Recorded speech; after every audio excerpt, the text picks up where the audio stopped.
18-year-old Michael Brown was walking to his grandmother's house when he had a run-in with a white police officer, Darren Wilson. Unarmed, he was shot 7 times and killed in the street. The community of Ferguson, Missouri, which is 67% Black, was rightfully outraged. They wanted to know the truth about what happened to Michael Brown, and they rose up, demanding justice. This is the elected prosecutor for Ferguson, who's held that position for 23 years. He was in charge of the investigation, and after 3 long months, including massive unrest in Ferguson, he failed to get an indictment of Darren Wilson. In Baltimore, 25-year-old Freddie Gray was arrested for carrying a legal pocket knife, and he died a week later from spinal injuries sustained during the police arrest and transport. And just as in Ferguson, the people of Baltimore were outraged, and they rose up and demanded justice for Freddie Gray. But there was one big difference. The elected prosecutor in charge of that case was Marilyn Mosby. And within 2 weeks of Freddie Gray's death, she had completed her investigation, filed criminal charges against the officers involved, and the grand jury issued indictments. In our criminal justice system, prosecutors carry incredible discretionary power. It plays out in the cases of the Black men and women who are being killed by police, and it plays out every day in the mass incarceration of people of color. The discretion works like this. 2 men can be charged with the same crime, arrested, let's say stealing a pack of gum. And depending on the prosecutor, one can get misdemeanor shoplifting and the other can get felony theft. And it matters, the consequences are different. Last week, the Women Donors Network released a new study documenting the race and gender of America's 2,400 elected prosecutors. And guess what we learned? 95% of all elected prosecutors in America are white. 83% are men, and 78% are white men. Men of color make up just 4%, and women of color just 1%.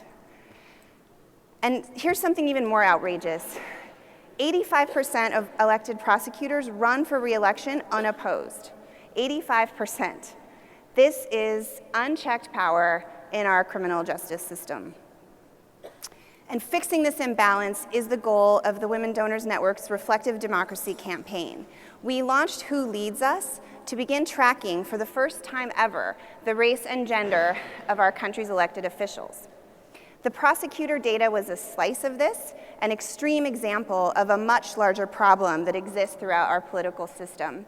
We studied 42,000 elected officials from the county level all the way up to president. And we found that if our elected leaders reflected the demographics of the people that they serve, this is roughly how it would break down. So what's the reality look like?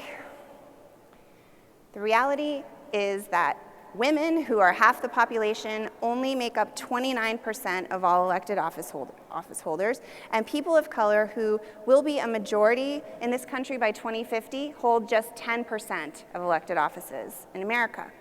And here you can see, in very stark terms, white men are only 31% of the population, and yet they control 65% of the elected power, as Glinda said, 4 times the power of any other group.